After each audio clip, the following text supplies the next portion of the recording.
Hi everyone, welcome back to East Coast Haunts. I'm MK. And I'm Sam. And we have a very fun episode for you today. It's kind of almost a continuation of last week. It's like you kind of hinted towards it. Yeah. Yeah. And we got a lot of very positive feedback on last week's episode. I know. I had people like my friends text me to say like, oh, last week's episode was my favorite, like blah blah blah. We got some comments, we got some like Patreon messages, which was really exciting.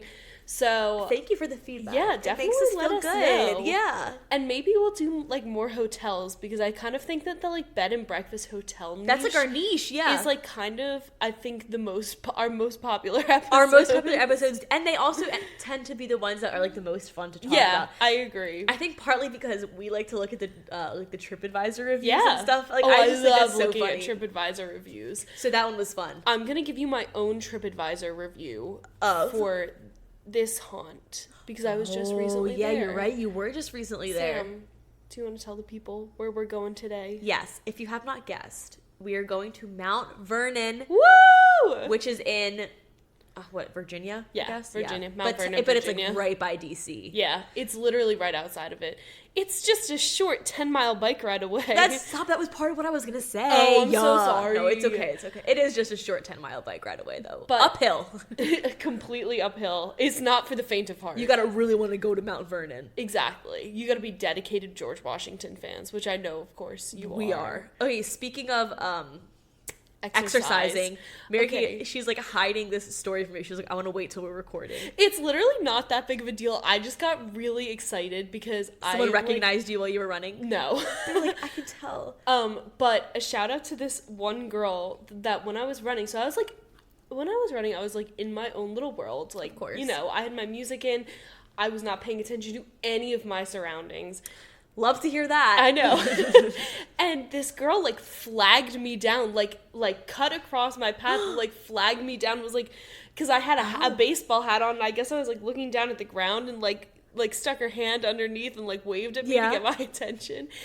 And I like took my earphone out and I was like, yeah, like how can I help you? Yeah. She was like, you dropped your keys while you were running, and I was like, oh my god, no way. Because I purposely wore a hoodie with like zip up pockets so that wouldn't happen. But thank God for this nice Samaritan, because could you imagine getting back in your car after like a longer run? Especially because it was probably getting a little bit darker. Yes, and I wouldn't have been able to find my keys. And so I just want to say thanks to that little patron, the little girlie. That little patron. Like she was a patron today. That was really sweet of her. My little helper. That sounds really weird. My little guardian angel. Yeah, that's what I was gonna say. But that really did. That would have made the night a million times worse. Yeah, you know what? That's girlies looking out for girlies. It is. So thank you very much if you happen to be one of our listeners. But that's not like the really exciting part of it. I know, because you were like really excited about telling me this. I was really excited about this. So I am like a huge nature wildlife person. Like she always has been. Yes, I love animals, and just like anything like out in nature gets me excited. Yes. Okay? So I was running. And I was running across this little bridge. It was like over this like tiny little stream. Adorable. And I saw something splash out of the corner of my eye. And I was like, oh, I wonder if like it was like a little duck or like a fish or something. So I like ran over to the end, and I saw an animal that I've never seen in the wild before, and I got so excited. I took a picture of it. I'm going to show it to you. And it was literally adorable. What is a chipmunk? No. I've seen chipmunks before. Yeah, that was stupid. That was a stupid guess. Never seen in the wild before. And I looked it up, and this animal is crepuscular. Do you know what that means? You know damn you well. I don't know what that means. Oh, I thought you would. Crepuscular? Yes. Because, no, I don't know. For those of you who don't know, Sam was Olive Ostrowski in in Spelling Bee, in the 25th annual Putnam County Spelling Bee production, and one of the words in the Spelling Bee is crepuscule. Okay. Oh my gosh, you're right. Which means like dawn or dusk. Yeah. So a crepuscular animal is one that's active particularly at dusk or dawn. And it was getting kind of a little bit later out, which is why I think I saw this animal. My mind is being blown. Is it a possum or something? No, it's not. But you're really close. it was a beaver. I've never seen a beaver before in the wild, and it was so freaking cute, and it had its like tail out. It was just like munching on something. Oh, I want to put this in the Instagram post. I'm literally, it'll be the last picture in the Instagram post. And it's funny because like I was so excited about that it. park is like, it's not like it's like in like complete In nature. the nature, like, no, like there's like soccer a CVS. field. Yeah, Yeah, like, the CVS is right across the street. Wow. It's like right off of a highway. But look at how cute this little bugger is. let me see him.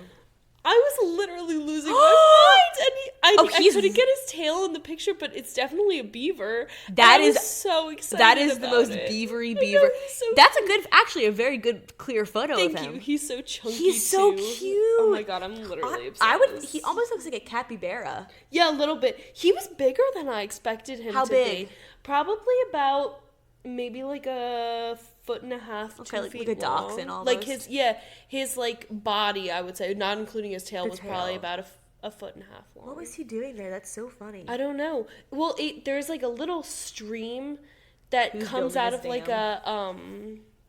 what You guys have wild. No, I should know what this is called because I am a water resources engineer.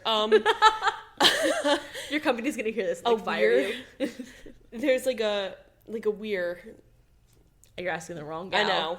I know, but that is what it's called. Okay. It's called a weir. Oh, okay. It is called a weir. Okay. The word escaped me for a minute. But anyway, so I had a very not productive run in not like interesting, Eventful run, and you're like a little Disney princess with like the animals coming to you. I literally was so I like probably audibly gasped. That's really cool. That is very, very cool.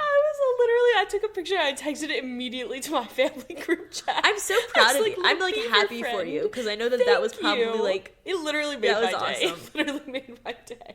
beavers are so cute. I know, they are really cute.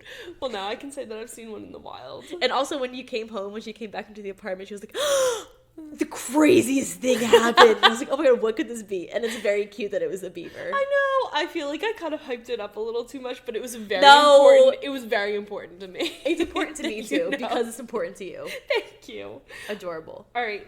Do you want to take us into the history of this haunt? Yes, let me take you into the history of Mount Vernon. First of all, let me do a wellness check on you. Yes. Are you going to be okay to get through this episode? I am going to be okay. I took Xanax. Yeah, I was like, what's the drug that like makes you relaxed? Yes, Xanny. As you guys may remember from the past, I had a weird phobia of George Washington when I was little. She was horrified of him. I was not allowed to mention him. Yeah, it was like a weird, like our family was banned from saying his name.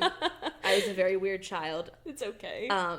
I was freaked out by his teeth because they were either like hippo teeth or wooden teeth or like teeth from slaves. Yeah, so on who you ask. That freaked me out. That really scared me when I was little. Do you know what I find crazy? And I don't know if this is like a weird thing to say. Okay. But like, it blows my mind that he would have like slaves as such a lower class than himself and like not allow them like in the same house or like whatever, but he would wear their teeth.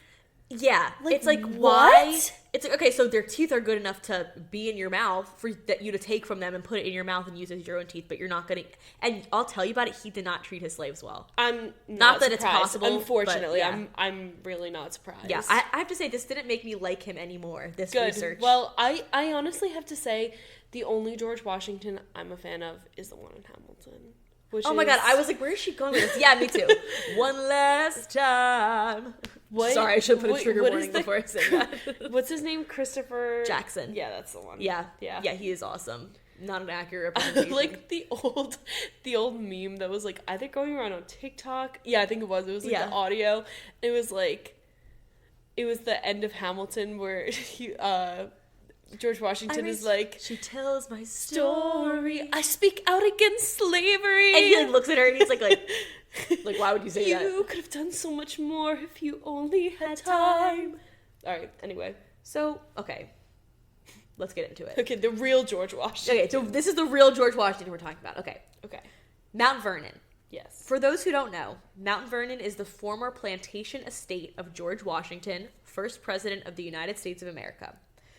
Unsurprisingly, Mount Vernon is located in Mount Vernon, Virginia. I don't know which came first. I'm assuming that the area was named, the estate was named Mount Vernon, and then they named the area around it. I would have to think this, right? Yeah, I would have to think the same. So it's in Virginia. Like we learned in the last episode, and like MK just said, it's only a bike ride away from Washington, D.C. And the estate overlooks the Potomac River, so it's like a beautiful area. I'm sure you can attest to that. Yeah. The estate includes, of course, a gigantic mansion. I think it's like kind of the pièce de la résistance or whatever. Pièce de la résistance. Pièce de résistance. Yes. And I was looking at pictures of it, and it gives like colonial Grand Floridian vibes. Do you know what I mean? Yeah, definitely. It's got multiple gardens. It's got multiple tombs. There's farms, there's a distillery, and there's a museum and education center, which Mary Kate, I'm sure you can attest to. Yeah, that was the place that we like watched the same introduction video twice accidentally because we weren't paying attention, so like you watched it like 4 times and you're like, wait a minute.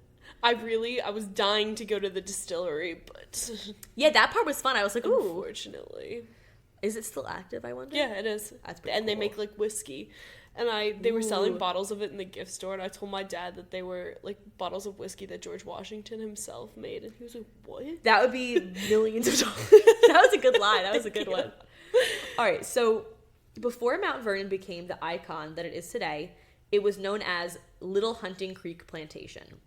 And our boy George did not inherit this land until much later. So this land was around, obviously, since the beginning of the earth, but like this plantation, this plot of land had been around for a long time before George was even a sparkle in an eye. Yeah, conceived.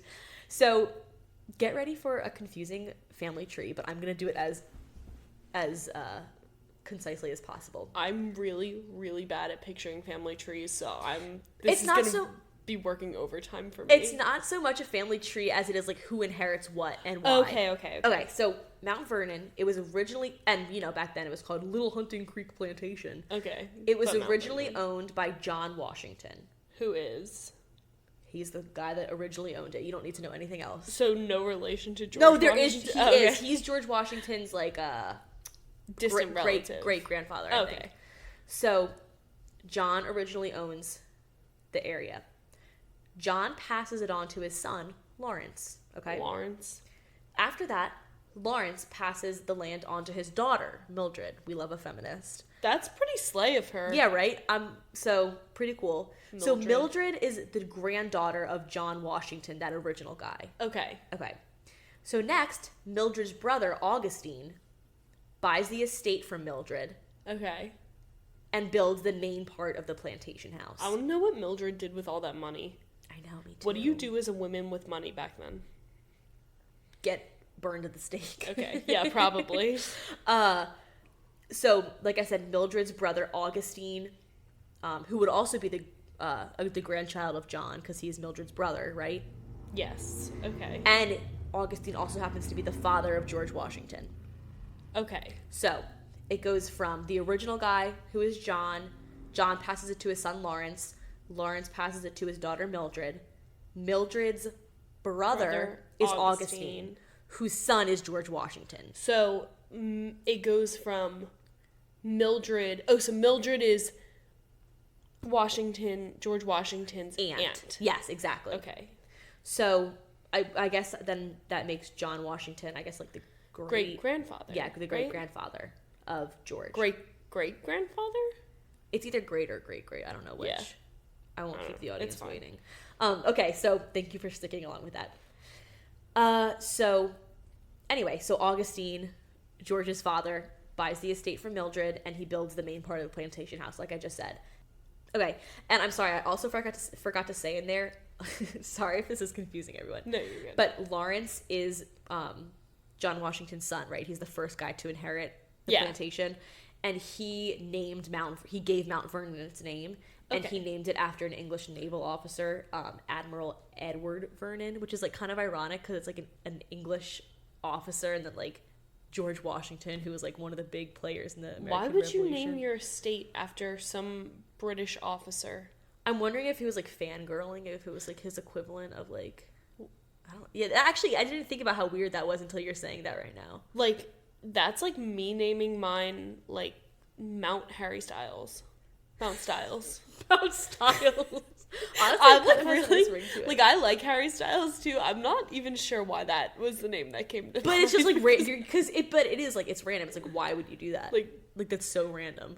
That's like me naming mine like Mount Serena Williams. Yeah, where you're like, okay, like she's nice and stuff. She's very talented, but like wouldn't you name it after like yourself? I don't know. Maybe he had like a weird obsession.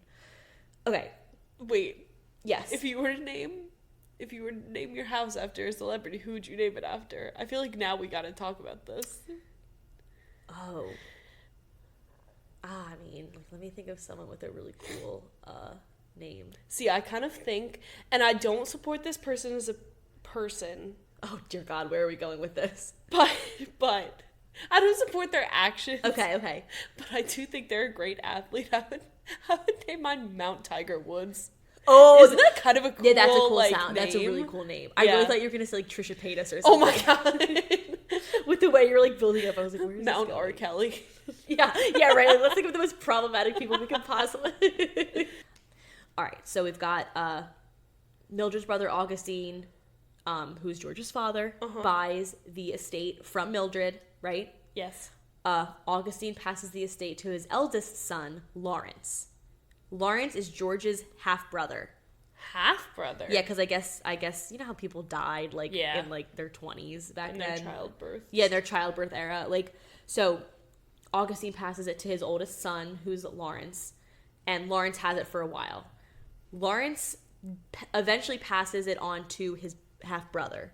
Okay. George Washington. Yes. But only after Lawrence has died, and his wife and his daughter die. So they went through the whole family roster and then Villanova. Exactly. He was like kind of like the last choice. Why did I almost say and then Villanova got it?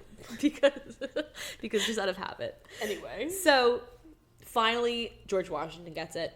Although George Washington didn't make Mount Vernon his official home until 1759, he had actually been familiar with the area since his childhood. Obviously, it was like passed throughout the family, and he actually grew up living there with his half-brother Lawrence. Aw. So he knew the ins and outs and all. Washington inherited the estate in 1761, and for those other 2 years, because you know how I said it wasn't his home until 59? Yeah. He like leased it out sort of from his sister-in-law until she died. Interesting. So kind of weird, but whatever. Then when he officially inherited the estate in 1761, he made a ton of renovations and upgrades throughout the next 40 years that he lived there. Lit. So he kind of is responsible for making it look how it looks today. Not in the sense that he was like literally building it, but like it was his vision. He was super into like building and the architecture and the aesthetic and the way everything looked. You can tell when you walk into Really? the house, yeah. Okay, interesting. Yeah, because you've actually seen Yeah. it. So, and he was super involved in the renovations, and he saw the home as like a reflection of his status. So he wanted it to be like pristine and grand and look really nice because he thought that reflected on his own standing in society. So yeah, during Washington's time in Mount Vernon, he created 4 different gardens. It's pretty cool. Like the gardens are beautiful. So there's the lower garden, which was for fruits and veggies. It was called, I think, like the kitchen garden because it's like all the stuff they use in the kitchen. There was the upper garden, which was made for guests to stroll through, so it was kind of like nice and bougie. They had like fruit trees and stuff. Yeah. There was the greenhouse where they grew tropical plants year round, which was kind of cool. That's so like a luxury. Yeah, what. There's no, like, real need for tropical plants. Yeah. Unless, but I guess you want them. Yeah. So. I sit as my Monstera plant sits and stares at me from the corner. It's like, what did you say about me? Did you say I'm not a need? Oh, I feel bad for him now. Oh, I love you. All right. And then the 4th garden was the botanical garden where George actually grew his own plants and he like tested crops to see what would be good in the soil around there. Just call him Gregor Mendel. I know. I didn't really know he had a green thumb like that. So I didn't know George was like that. I know. He was. But before you start to like him too much, just wait. I don't like this guy. Don't worry. So there are also 2 tombs at Mount Vernon. And when I say tomb, I don't mean like... I guess when I think of the word tomb, I think of like a casket, which I guess isn't the correct term. I guess a tomb is more like a small building almost. Yeah, I was thinking, like, you know when you go to, like, a cemetery? It's like a mausoleum or whatever? Yeah. I think a mausoleum is, like, a bigger thing. Okay. Where they have all the bodies in the walls. Okay. Yes, you're right. Do you, like, and like, so then, almost like the drawers? Yes. Yeah. And so then a tomb is just a really tiny... Yeah, like, have you ever been to a cemetery where they have, like, this little stone building? Yes. There's only one body in there, but yeah. Yeah. So, okay, interesting. So... I didn't really know like what the distinction between those, but that's what that is. There's no like singular caskets just like floating around or anything. I felt the need to point that out. Okay, so the two tombs, one is known as the old tomb and the other one is known as the new tomb. Obviously the new tomb was built after the old tomb. Okay. And which one is George Washington at? So actually everyone is in the new tomb because Washington put in his will that after he died, he wanted a new tomb to be built because the other one was kind of like decaying because it had like a lot of his family members from years and years past.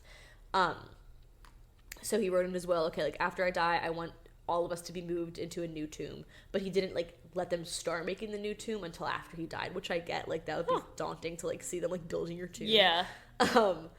And so then after he died, they built the new tomb and everyone was moved into the new tomb, including he and Martha. So Martha. That's kind of the... What is that? Why are you singing that? I don't know. I thought you were singing this song from... there was a show that was on. It's probably... Are you talking about Martha the Talking Dog? Yes, I thought that's what you were singing. I knew it. I thought that's what you were singing. But whenever I hear the name Martha... That's what I think of. Immediately, that's what I think of. I didn't even really watch... I think it was like slightly... It was like... I don't know. Slightly after our time. Yeah, but our little sisters watched it. Definitely. Yeah. Where she ate the alphabet soup, and instead of going to her stomach, they went up to her brain. And so she learned how to talk. Yeah, it's like the original Dog with a Blog. Yeah. So there were 4 main agricultural farms at Mount Vernon, and at first Washington grew tobacco there, but then he changed his main harvest to wheat later. Slay. So whatever. I have nothing to say about that. Yes, and unfortunately, this was all done by the enslaved people. You know, Washington wasn't really going and like, you know, I wish I could say I was surprised. But... Yeah, it's not surprising, but it's very unfortunate. There were about 300 enslaved people, actually over 300, working at the plantation. God. So technically, I thought this was crazy. Over half of the people that were enslaved there were part of Martha's bridal dowry. Yes, they told us about that during the tour. Which I did not know that bridal dowries were a thing in America in the 1700s. Maybe that was stupid of me. Like, I didn't know that. Yeah, so I think also there was, I don't know if you're going to get to this, so stop me if you are. There was also an issue with that particular, like, clause in the dowry. Yes. Because George and Martha put in their will, or yes, George, I know what you're gonna say. Do you want to say this? No, you go ahead. They put in their will that after they died, all the enslaved people that worked on their property will be free. Yes, but because of the dowry, there was like some technicality, so they weren't able to be freed. Yeah, all the ones that were in the dowry were not freed, and instead they were like given to the grandchildren. Yeah, which is like super messed up. So yeah, I thought that was, I had no idea that bridal dowries were a thing, and much less I did not know that people were included in bridal dowries. But well, they shouldn't have been. Yeah, but they were. So then also the rest of the slaves were rented out by other plantation owners. So I guess like they would quote unquote rent enslaved people and then have them work on their plantation. So like another plantation owner would like rent out slaves for the day. This is like literally disgusting. Yeah, like, it's like very disturbing. It's very disturbing. That disturbing is the word I was looking for, because it's like they're literally being treated as like property, like land. Yeah. Yeah. Renting, passed down through generations. Like, come on. So most of the slaves lived on the estate's farms, and they had extremely hard lives, which is not surprising. They worked hours upon hours every day. They had to do all the work that they were forced to do, but also had to keep their own lives going, like, and their own chores done, like cooking, gardening, caring for livestock, all that stuff. So it's like they were working day in and day out for George Washington for the plantation, but they also had to like maintain their own lives. Yeah. So there were no breaks. And reports say that the living situation for the slaves was quote unquote wretched. So it's not like it was like nice quarters. It was like horrible. We toured them, and they're definitely bad. Like, yeah. I could not have lived there. I mean, it was like almost, if you've ever seen like a picture of a concentration camp. Oh man. Yeah, the bunks. Yeah. And there are like 3 or 4 people to like a singular bed. Yeah. Which is probably like the size of like a twin mattress. Like, it's crazy. And then they also said, and I don't know, again, if you're gonna get to this, no, but go ahead. George Washington would provide them rations, like no, I food didn't, and stuff. I didn't read this. But a lot of the times it wasn't enough to like feed themselves and their kids that were also there. So they would have to go out and like hunt to supplement and hunt and gather because they weren't allowed to take the crops. So they would have to go out and like hunt and gather to supplement their rations to like survive. And it's just interesting because you would think like this person that's, I guess I shouldn't be surprised, but like this person that's held in such high esteem, and they're like, oh, like George Washington settled our country. Yeah, and like I guess you would want to think like, oh, maybe since he was such this like huge prominent figure, like maybe he would like treat his enslaved people a little bit better, but he didn't. He was horrible. No. So very disappointing. And some reports do say that Washington treated his slaves well, but that is not true. It's documented that that's not true. So even if you hear that, wishful thinking. Exactly. Yeah. They're trying to rewrite history. It's not true at all. He often separated families by like selling certain slaves off. Oh my god. He gave them harsh punishments, and he worked them really, really hard. Like there weren't like these like days off and stuff. At least 2 slaves were able to escape. We don't know how many tried, but I'm assuming a lot of people did try. Yeah. And 2 of them were able to escape. One was George Washington's personal cook, named Hercules, was able to escape. And then also Martha's personal maid, named Oni Judge, was able to escape. Huh. And apparently Martha went to great lengths to find Oni, and she never did. Good for But Oni. she like, was like trying to get her. But I know, I was like, I really don't like the Washingtons after this.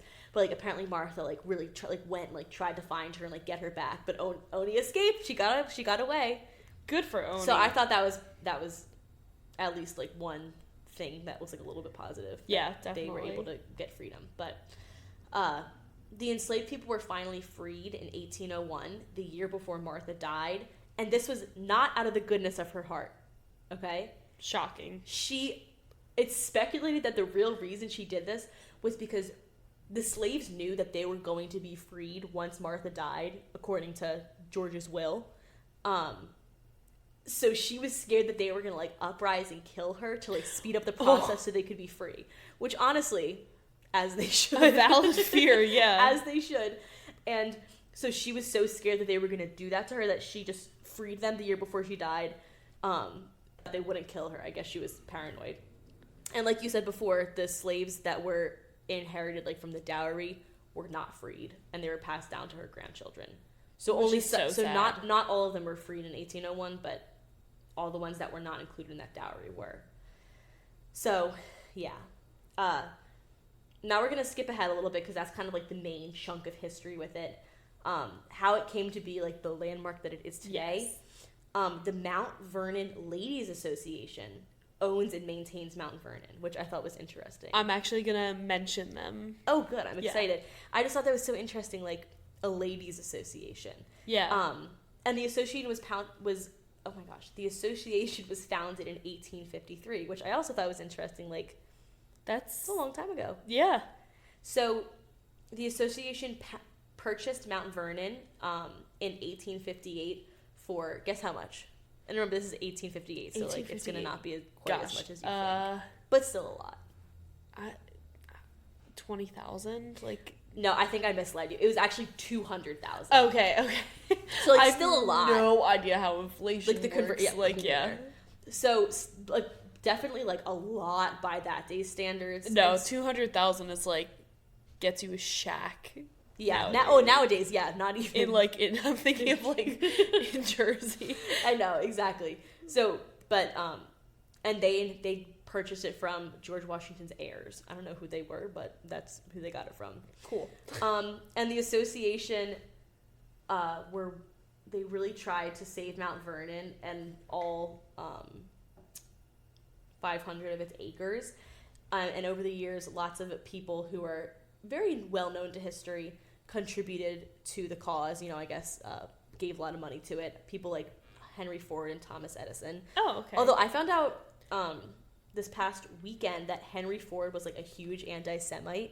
Ew. I know, so I'm like repulsed by him. Ew. I didn't know that about him. I don't like Henry Ford anymore, and you already know that I don't like Thomas Edison. And I I don't like George Washington. So. All these, I guess everyone back then was like, horrible. Like, no morals. Yeah, was there anyone? Anyway, whatever. So, but lots of people contributed to the cause because I think it was especially hard after or during the Civil War because there was the potential that battles could be fought there and stuff like that. So, but it was declared, I think, like a neutral area. So there wasn't going to be any fights going on in Mount Vernon so that they could preserve it. That's, like, very interesting. I know, especially because, like, the Southerners probably, like, since they were, like, saying they were their own country, like, they probably were like, oh, well, like, why would I respect, like... George Washington. Yeah. That's crazy to me because, like, here you are, two sides of this war... like fighting over something that you believe so strongly that you're willing to kill and be killed for it, and you're like, oh yeah, no, I won't fight there because someone famous lived there. What? This is neutral ground because someone famous lived here. I know, it's weird. Like, it's just weird because how do you know that the other side's gonna respect that? I don't know.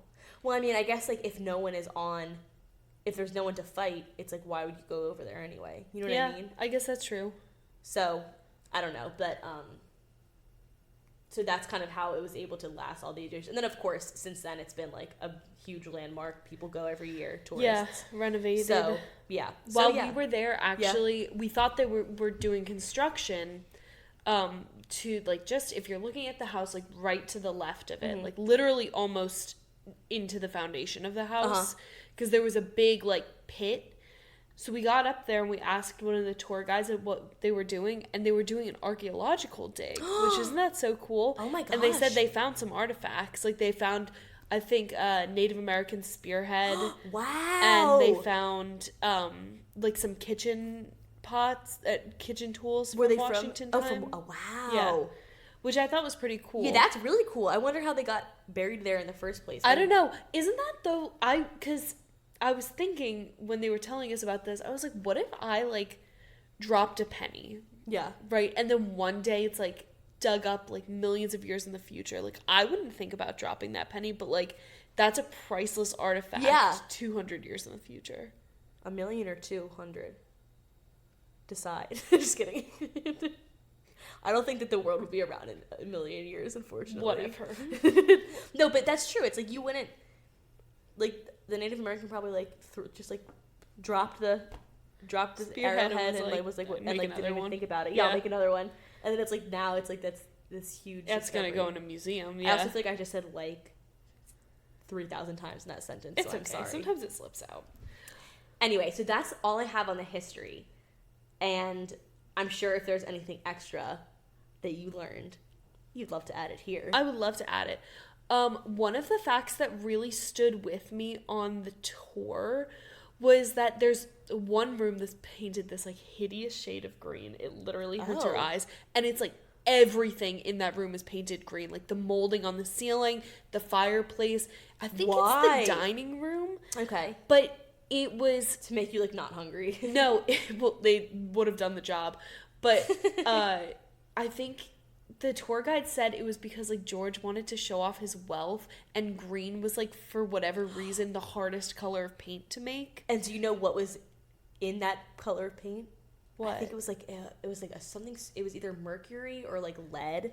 Probably both. And women would get, like, women who wanted to show off their status would wear green dresses, with you know, whatever dye that is, and people they would get really sick because it had, like, lead or whatever it is. Anyway, that was just a thought that I had. That's wild.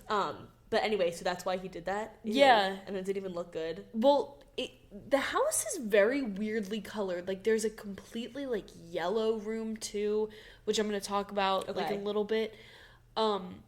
It's, like, kind of a weird layout, too. So if you enter in, there's, like, a ballroom that, honestly, I was not super impressed by. Yeah. It was probably the size of, like, the front half of our apartment. So I would say maybe, like, I don't know, what is that? Like, that's, like, not impressive. 50 by, like, that's, like, 50 by, like, 15. It's kind of pathetic, if we're being honest. I don't know how. Like, for George Washington. Yeah, exactly. I was like, how many? You imagine him throwing, like, these grand balls, and I don't think I could fit more than, like, 20 people in there. No. Yeah. So especially when you're dancing. But they were, like, really cool paintings and stuff. Like, he was a big patron of the arts. And then if you go out onto the back deck, there's, like, a beautiful, I guess, I don't even know if it's called, like, a deck back then. But whatever. The back, like, section of the house, there's a beautiful view of the Potomac. And then you can go in through, like, the front entryway. But, like, if you enter through the back, and there's something called the little parlor. Okay. Which is quite literally, if you can picture it, the size of my old bedroom. which was, when I tell you guys, like 10 feet it literally was like 10 by 10. Yeah, it was tiny. It is the smallest room I've ever seen. Like, including, it's like the size of our bathroom. The little parlor. It's like big enough for like a little piano type instrument, and like maybe 2 chairs. Okay. I don't know, but it lives up to the name. It is a little parlor. So before I go into like the rest of the house, because then I'll talk about the upstairs a little bit, I'm going to tell you about some of the haunts. Okay. So let's start by talking about the staircase in the front entryway that I was just telling you about. Okay. So if I remember correctly, I want to say the left is the kitchen. Okay. And the green room area, which is like that dining room. And on the wall is a key from the Bastille, which is like the French prison they like freed on Bastille Day. Yeah. I think the tour guide said Marquis de Lafayette gave it to him. Okay, that's really cool. Which is pretty cool, and it's like still displayed in the front entryway because that's where he displayed it as like. Can you touch it? No. Okay. It's like behind like a little like glass case. Okay. So the banister of the stairway is the only original artifact in the house that you're allowed to touch. Oh wow. So it's the original banister. I'm surprised you're allowed to touch it. Well, while we were there, I convinced my sister, this is not a good big sister move, but it's fine. It's gonna be funny, I can tell. I was like, don't you want to lick a piece of history? That is so vile. And she did. And was this Hope? Yes, of course it was. Oh my god. And I was like, come on, like, do you think anyone else here has like ever done don't you want to be the first person to lick this banister? The banister that George Washington touched. That's true. You'll have a little piece of history inside of you. Honestly, you kind of... that would maybe convince me. But that's no, it would not. No, it wouldn't. She's going to get, like, some sort of, like, funky, That's what I said. Disease. I was like, great, you just started COVID-23. Congratulations. Oh, my God. That was funny. Thank you. That was good of you. But anyway, so on the staircase, a colonial woman is often seen by tour guides and like historical preservation people that are like in and out of the house often. She's seen in 18th century garb, so around the same time that George Washington would have been there, and she's either carrying a punch bowl or a flower arrangement down the stairs. Okay, so maybe she was helping with setting up a party? Yeah, that's what you would think, but no one has ever been able to identify her. Oh. So, well, records from back then are probably pretty kind of spotty. Yeah. Sometimes when people are standing near the stairs, they'll hear a sound like a flurry of petticoats running down the stairs and like heavy, old-timey shoes. Like, you know the kind that I'm talking about. Like those big, like, thick clunk, loafers. Clunk. Or the clanking of keys. Oh, wow. Down the stairs. In that little parlor room, which I was telling you about before. The mini parlor place, teeny tiny little parlor. A tour guide was guiding through like little kids who were on a field trip and they were getting kind of rowdy. Okay. and she was trying to quiet them down, but then she heard a noise from inside the parlor, and she thought one of the kids had gotten in there. Uh-oh. So she went in there to tell them to, like, get out because you're not allowed to go in Yeah. that room. And it's, like, all of these rooms are, like, kind of sectioned off with, like, waist-high glass, or I guess, like, plexiglass dividers. So you can, like, stick your upper half of your body in to see the whole room. Right. But you can't go in the room. So she went in there, I guess, stepped over the divider. Yeah. And saw an older man in late 1800s garb with, like, a huge handlebar mustache. Yes. And he was like, what the hell is going on here? And she was like, oh my God, like, I'm so sorry. Like, I'm trying to get them to, like, calm down. So then she turned around to tell the kids to be quiet. She turned around and he was gone. I would love to know what she thought he was. Like, did she think he was, like, a reenactor? I guess so. Also, that when he's like, what the hell is going on? It reminds me of that TikTok where it's like, Daddy, chill. What the hell is that? I love that sound. I know. But actually, this is so funny. So later she was walking through, I guess it was the museum. Okay. And she identified him from a portrait. And it was the Colonel Harrison Howell Dodge, who was the director of Mount Vernon until 1930 when he died. But he was the director for about 50 years. That's really cool. Isn't that That's neat? awesome. No wonder he was like, what are you doing? Like, making sure everything's going smoothly. Like, chill, please. Daddy, chill. The yellow bedroom, which I told you is another, it's like painted super brightly yellow, like the bedspread's yellow. That whatever. sounds hideous, I'm sorry. There's a lot of really interesting design choices. It's like he was so, it's like, you know, like those people that like wear like ugly designer stuff just to show that they have money? And That's like, exactly what this house is. And I'm not, actually, you know what? I am fully judging him because... You're like, bro, you were the first president of the United States, and this is as good as you could do. And he's just not a good person, so I think I can freely judge. Yes, a lot of his design choices are hideous. Well, his and Martha's bedroom was the only one that I was like, okay, even remotely like, okay with. I could chill live with with this. So anyway, this yellow bedroom, there's one particular tour guide that I don't believe works there any longer. Okay. People would be in and out of that bedroom like all day long. But for whatever reason, when she stepped in there, she would be pushed out by an invisible force, which someone didn't want her in there. Yeah, exactly. And she said she would go in with like other tour guides and nothing would happen. Then she'd go in by herself, and they would like stand out in the hallway and watch as she got like pushed out. That's weird. Which is weird. That is so right? specific. Then George and Martha's room is like the big haunt in the house. Yeah, which is makes sense. Yeah. It's where George Washington died in his... LOL. Which, can we talk about his death? Remember when we were talking about his death, and it's like low-key the funniest thing ever, because they thought that letting out blood was like letting out the toxins, and so they like literally just like accidentally like bled him to death because they kept like cutting holes in him and like letting out a ton of blood because they thought that would make him better, and then it eventually just killed him because like all he had was a cold or something, and they were like, we must let the toxins out, and so they like were cutting like large slices out of him. Stop it right now. And so then he like died of like blood loss. Both of Sam and I's childhood fears are really coming into play. Yeah, the right blood now. and the George Washington. I really have a sensitivity to blood, which is why I'm laughing right now. And the fact that he like had a cold and then they like bled him to death. Like, karma's a bitch, what can I say? Yeah. Like, honestly, I would feel bad for anyone else that had that done to him. But besides like, George Washington. He, like, low-key kind of deserves We're it. like the George Washington hate club right here. And you know what? It's okay. Like, I'm okay with it. And I think people will agree with us. I think people will want to join. Guys. Let us know if you want to join the George Washington hate club. Also known as our Patreon. So, anyway... But the bed that he died in is still in the room. Ew. Which is, like, actually kind of crazy if you think about it. It's, like, a big 4-poster bed. Okay. Which I would have killed for when I was a kid. You know what? Probably still would. Still, yeah. Probably those still 4-post beds are so They're nice. They're beautiful. And the reason that I wanted one, which I kind of think is relevant, is because my favorite American Girl doll, Felicity, who was... alive the same time as George Washington, also had a 4-poster bed. Yeah. And I was, like, obsessed with it. That is pretty cool. Thank you. And do you know what George Washington's last words were? stop cutting me. Or he was like, "Tis well." I'm not gonna lie, it was pretty badass.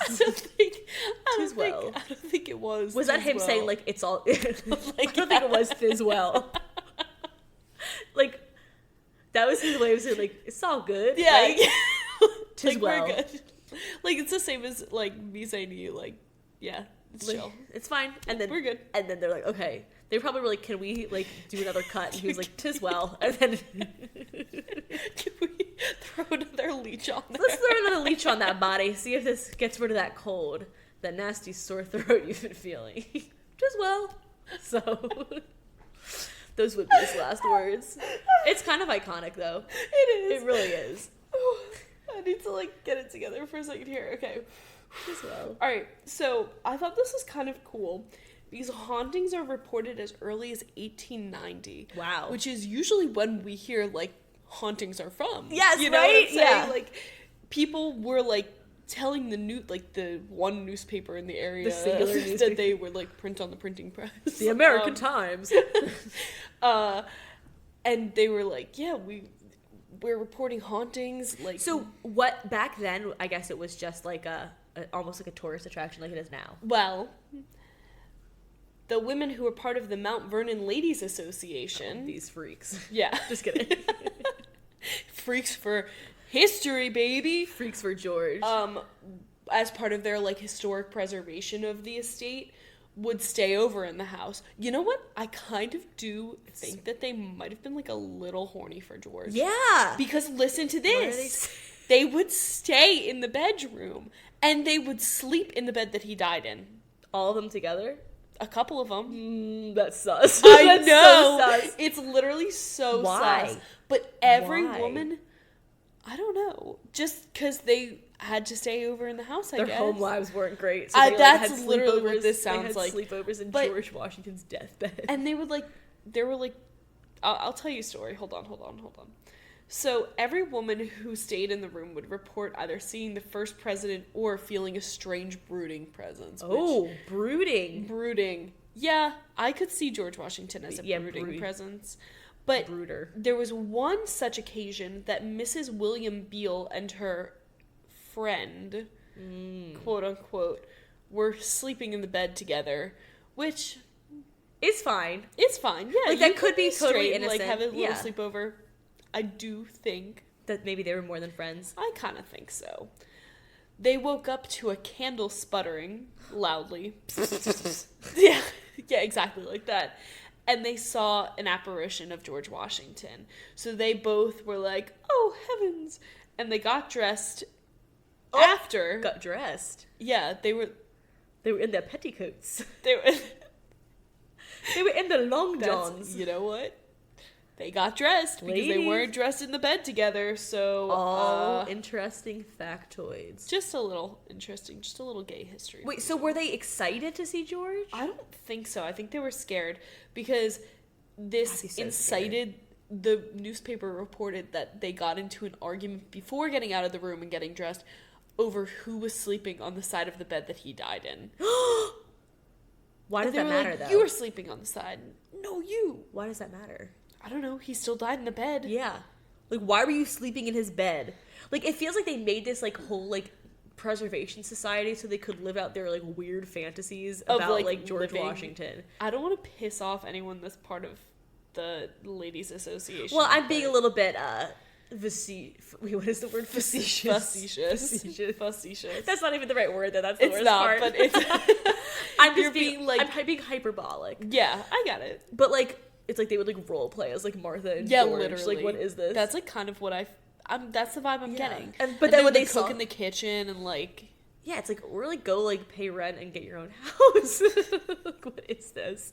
Like they say they were preserving it, meanwhile they were having like all these like sleepovers. yeah, and, like, literally. Actually, kind of sounds fun. Like if you No, it told does me, sound fun. If you told me that I could invite some of my girlfriends and have a night over and like I would join the an society. estate, Yeah, count me in. but then you wake up and the dead owner is brooding over you. I'm just not gonna POV. sleep in his bedroom Yeah, or that- his bed. That was a foolish choice. A foolish ladies. move.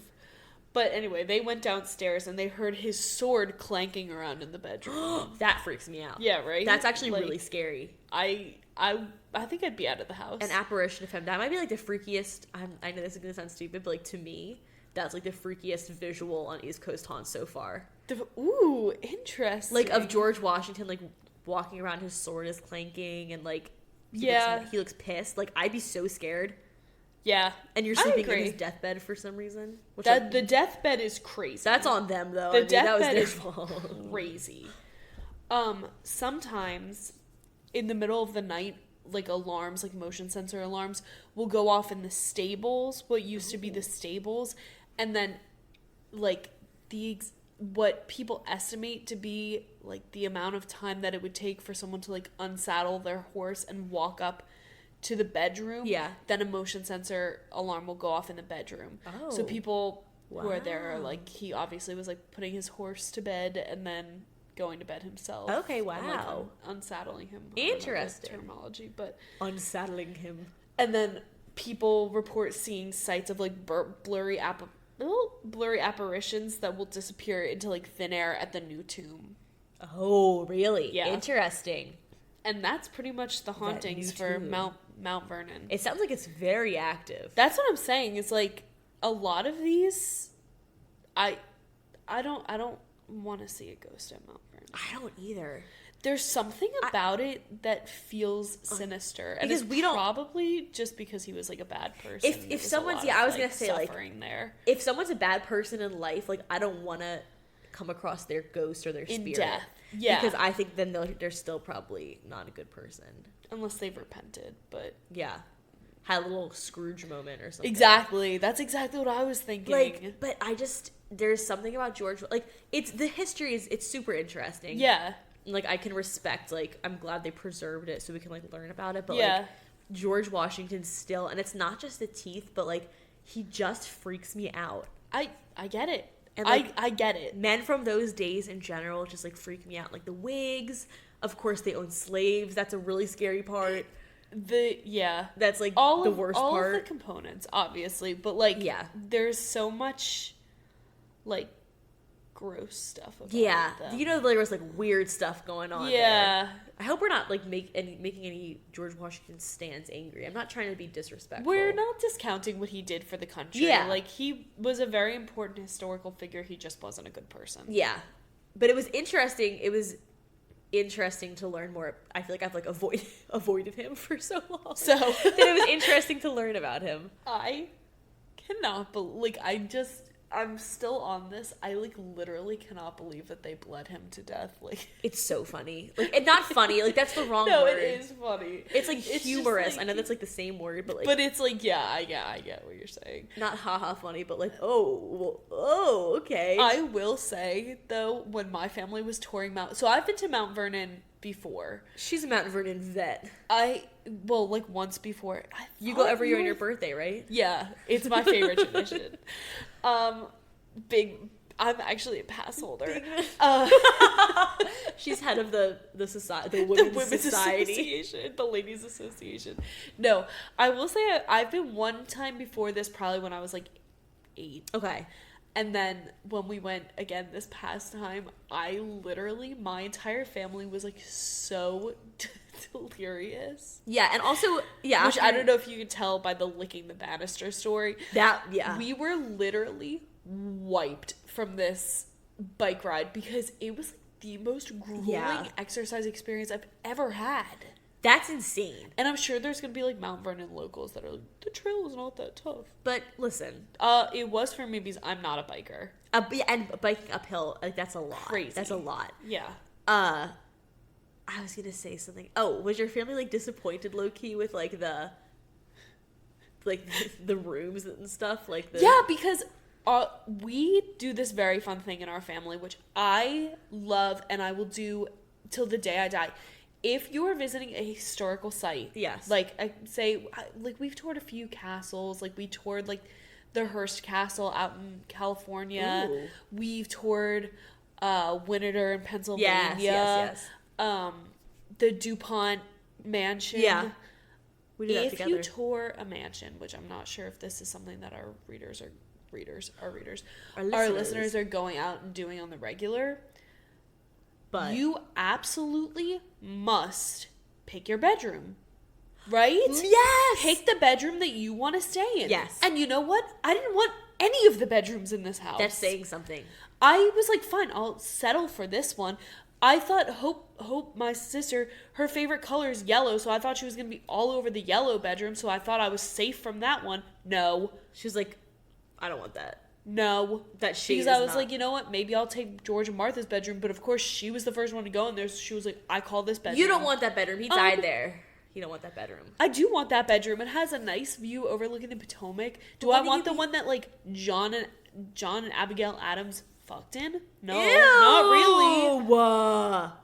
Which one was that? That was the one that I called. I had to call because it was the only one that wasn't atrocious. Well, I guess yeah.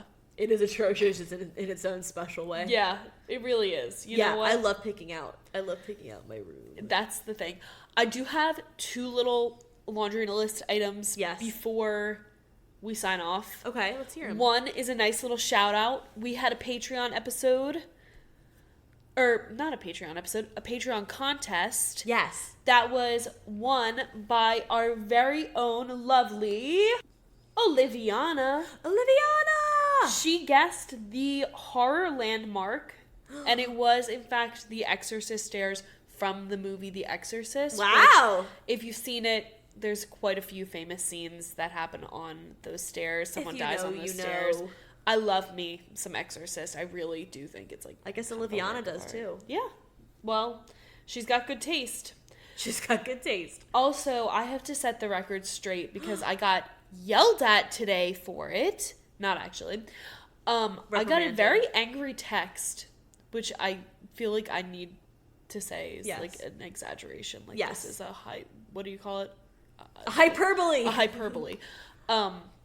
From my boyfriend, Zach, today, and he was listening to our Patreon episode in which we were discussing You Season 4. Right. And apparently I made it seem like I had done all of this research on absinthe, when in fact he was the one that told me that absinthe does not make you hallucinate. But apparently I was acting all high and mighty and being like, yeah, I went down this research rabbit hole. Meanwhile, apparently he was the one that told me that it doesn't make you hallucinate. So I didn't cite your sources? No, and I got called out for it. You plagiarized Zach? I did, and you know what? Villanova, take away her degree. Stop it. Don't, please. Please, I can't. You didn't sign the 4 honor years code again. I can't do it again. You're going to start over. No, I will not be doing that. How does Zach know that? I want to know that's a great question. Zach, why did you go down that rabbit hole? Because it's actually very interesting. He said, and I quote, "You only credit me for bad things on the podcast. Like, my boyfriend thinks Joe Goldberg is a saint." Man's got a point, though. I would like to set the record straight and say that he doesn't actually think Joe Goldberg is a saint, but he was a Joe apologist. And he also is an expert on absinthe. Yeah. So we won't tell you why, though. Way to go, Zach. You really killed it out there. Thank you, King. Thanks for providing the factual information on absinthe, because apparently I did not know prior to talking with you about it. Should be seen and not heard. Yeah, you're right. That's my laundry list item. That should be our new tagline for the podcast. Women should be heard and not seen. Women should be heard and not seen. Spooky ookie. Well, anyway, we have to go because we are going to watch the one and only masterpiece, Romeo and Juliet, because Sam here has never seen it. I've never seen it. I'm so excited. We love some good Elton John. Yeah, we're hoping it's going to be in the Oscar lineup this year. So, well, that's about 11 years too late, I would say. But anyway, wish us luck. Yep, and we will talk to you guys very soon. Hope you enjoyed Mount Vernon. Yes, talk to you guys later. Bye. Don't let the George Washington bite.